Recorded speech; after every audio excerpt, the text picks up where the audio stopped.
നമ്മുടെ ഷാഫി പറമ്പിൽ ഈ വിഷയമുണ്ടായതിനു ശേഷം അദ്ദേഹം വോട്ടർ അധികാർ യാത്ര എന്ന് പറഞ്ഞുകൊണ്ട് ബീഹാറിലേക്ക് കടന്ന് ഷാഫി പറമ്പലിനെ ഈ പരുവത്തിലേക്ക് മാറ്റിയത്, അല്ലെങ്കിൽ ഇത്രയും ഗുരുതരമായ ഒരു സാഹചര്യത്തിലേക്ക് ഷാഫി പറമ്പലിലാണ് ഈ പറയുന്ന രാഹുൽ മാങ്കൂട്ടത്തിന്റെ അവസ്ഥ മാറിയത്. കാരണം രാഹുൽ മാങ്കൂട്ടത്തിനെതിരായി നിരവധി കോൺഗ്രസ് നേതാക്കന്മാരുടെ മക്കളും അതുപോലെ തന്നെ ഭാര്യമാരും അതുപോലെ തന്നെ യൂത്ത് കോൺഗ്രസിന്റെ പ്രവർത്തകരുമെല്ലാം ഷാഫി അടക്കം കേരളത്തിന്റെ പ്രതിപക്ഷ നേതാവ് വി.ഡി. സതീശൻ അടക്കമുള്ളവർക്ക് നിരവധിയായ പരാതികൾ നൽകുന്ന ഒരു സാഹചര്യമുണ്ടായി. അത്തരം പരാതികളെല്ലാം ഗൌരവത്തിലെടുക്കാത്തൊരു സാഹചര്യത്തിലാണ് ഇത്രയും ഗുരുതരമായ ഒരു സാഹചര്യത്തിലേക്ക് പോകുന്ന ഒരു സ്ഥിതിവിശേഷമുണ്ടായത്.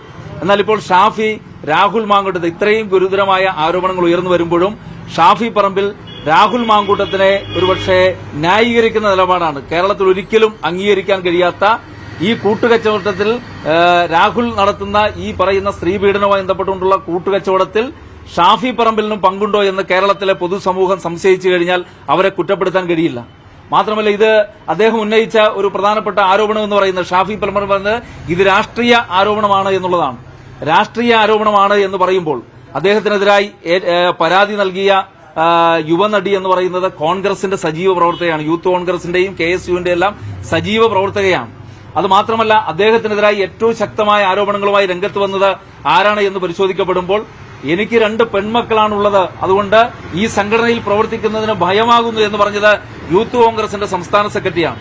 മാത്രമല്ല, യൂത്ത് ലീഗിന്റെ സംസ്ഥാന സെക്രട്ടറി ഫാത്തിമ തെഹ്ലിയ എന്ന് പറയുന്ന യുവതി പറയുന്നത് ഇദ്ദേഹത്തിനെതിരായി ലഭിച്ച എല്ലാ പരാതികളും വിശ്വസനീയമാണ്, അതുകൊണ്ട് നടപടി സ്വീകരിക്കണമെന്ന് പറഞ്ഞത് യൂത്ത് ലീഗിന്റെ സംസ്ഥാന സെക്രട്ടറിയാണ്.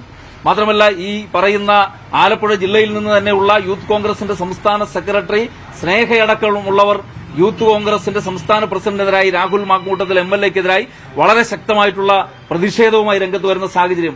യൂത്ത് കോൺഗ്രസിന്റെ ഔദ്യോഗികമായ വാട്സ്ആപ്പ് ഗ്രൂപ്പ് ഇപ്പോൾ ഒരുപക്ഷെ അഡ്മിനുള്ളിൽ ആക്കേണ്ട ഒരു സ്ഥിതിയിലേക്ക് വരികയാണ്. അപ്പൊ അതുകൊണ്ട് കർശനമായ നിലപാട് സ്വീകരിക്കണം. രാഹുൽ മാങ്കൂട്ടത്തിൽ MLA സംരക്ഷിച്ചുകൊണ്ട് മുന്നോട്ട് പോകാനാണ് കോൺഗ്രസ് നേതൃത്വവും യൂത്ത് കോൺഗ്രസും എല്ലാം തീരുമാനിക്കുന്നതെങ്കിൽ അദ്ദേഹം MLA സ്ഥാനം രാജിവെക്കുന്നവരെയും വളരെ ശക്തമായ പ്രക്ഷോഭങ്ങളുമായി മുന്നോട്ട് പോകേണ്ടി വരുന്ന ഒരു സാഹചര്യമുണ്ട്. അതല്ല മറിച്ചാണ് എങ്കിൽ KPCC എന്ന് പറയുന്നത് നമുക്കറിയാം, കേരള പ്രദേശ് കോൺഗ്രസ് കമ്മിറ്റി എന്നുള്ളത് മാറ്റി KPCCയുടെ ആ പേര് മാറ്റണം എന്നുള്ളതാണ് ഞങ്ങൾ ആവശ്യപ്പെടുന്നത്.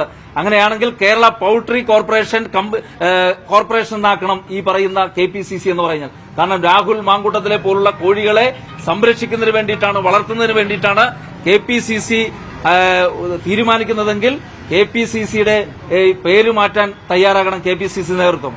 അതുകൊണ്ട് കേരള പ്രദേശ് കോൺഗ്രസ് കമ്മിറ്റി എന്നുള്ളത് കേരള പൌൾട്രി കോർപ്പറേഷൻ കമ്മിറ്റി എന്നാക്കി മാറ്റുന്നതിന് വേണ്ടി കോൺഗ്രസ് നേതൃത്വം തയ്യാറാക്കേണ്ടി വരും. അല്ലെങ്കിൽ പൊതുജനങ്ങൾ ആ രീതിയിലെ കോൺഗ്രസിനെ കാണൂ എന്നുള്ളതാണ്. മാത്രമല്ല, രാഹുൽ മാങ്കൂട്ടത്തിലുമായി ബന്ധപ്പെട്ടുകൊണ്ട് ഉയർന്നു വരുന്ന ആരോപണങ്ങൾ ഗൌരവമുള്ള ആരോപണങ്ങളാണ്. അദ്ദേഹത്തിനെതിരായി പരാതി പറഞ്ഞവർ ട്രാൻസ് വുമൺ അടക്കമുള്ള യൂത്ത് കോൺഗ്രസിന്റെയും കോൺഗ്രസിന്റെയും നേതാക്കന്മാർ ഉൾപ്പെടെയുള്ളവർ. TN പ്രതാപൻ അദ്ദേഹത്തിനെതിരായി ഇപ്പോൾ പരസ്യമായി രംഗത്ത് വന്നിട്ടുണ്ട്, കർശനമായ നടപടി ആവശ്യപ്പെട്ടിട്ടുണ്ട്. അപ്പൊ അതുകൊണ്ട് രാഹുൽ മാങ്കൂട്ടത്തിൽ MLA സ്ഥാനം രാജിവെക്കുകയാണെങ്കിൽ അത്രയും കോൺഗ്രസിന്റെ അന്തസ്സ് പൊതുസമൂഹത്തിൽ വർദ്ധിക്കുന്ന ഒരു സാഹചര്യം ഉണ്ടാകും. അതല്ല എങ്കിൽ കോൺഗ്രസുകാർക്കും യൂത്ത് കോൺഗ്രസുകാർക്കും പുറത്തിറങ്ങി നടക്കാൻ കഴിയാത്തൊരു സാഹചര്യത്തിലേക്ക് പോകുമെന്നുള്ളതാണ്. അതുകൊണ്ട് AIVFന്റെ സംസ്ഥാന കമ്മിറ്റി ആവശ്യപ്പെടുന്നത്, ജനങ്ങൾക്ക് വേണ്ടി ആവശ്യപ്പെടുന്നത്, ഈ പറയുന്ന രാഹുൽ മാങ്കൂട്ടത്തിൽ ഒരു നിമിഷം പോലും വൈകാതെ ഈ പറയുന്ന MLA സ്ഥാനം രാജിവെക്കണം എന്നുള്ളതാണ്. മാത്രമല്ല, അദ്ദേഹം MLA സ്ഥാനം രാജിവെക്കുക എന്നുള്ള മാത്രമല്ല, തൽസ്ഥാനം രാജിവെക്കുക എന്ന് മാത്രമല്ല, അദ്ദേഹം ഉണ്ടായ സംഭവങ്ങൾ പരാതി പറഞ്ഞവരുടെ അവർ പറഞ്ഞ പരാതികളിൽ നിന്ന് നമുക്ക് ബോധ്യപ്പെടുന്നത് അദ്ദേഹം ഒരു മാനസിക രോഗി കൂടിയാണെന്നുള്ളതാണ്. അപ്പൊ അദ്ദേഹത്തിന് ഒരു ചികിത്സ നൽകുവാനായിട്ട് തയ്യാറാകണം. അതായത് കമ്പൽസീവ് സെക്സ്വൽ ബിഹേവിയർ ഡിസോർഡർ എന്ന് പറയുന്ന ഒരു അസുഖമുണ്ട്. ആ അസുഖത്തിന് ഉടമയാണ് എന്നുള്ളതാണ് അദ്ദേഹത്തിന്റെ തന്നെ സഹപ്രവർത്തകർ പറയുന്നത്. അപ്പൊ അത്രയും ഒരു അസുഖം ബാധിച്ചിട്ടുള്ള ഒരാൾക്ക് ചികിത്സ കൂടി കൊടുക്കുവാൻ കോൺഗ്രസ് നേതൃത്വം തയ്യാറാകണമെന്നാണ് AIVFന് ഈ അവസരത്തിൽ പറയാനുള്ളത്.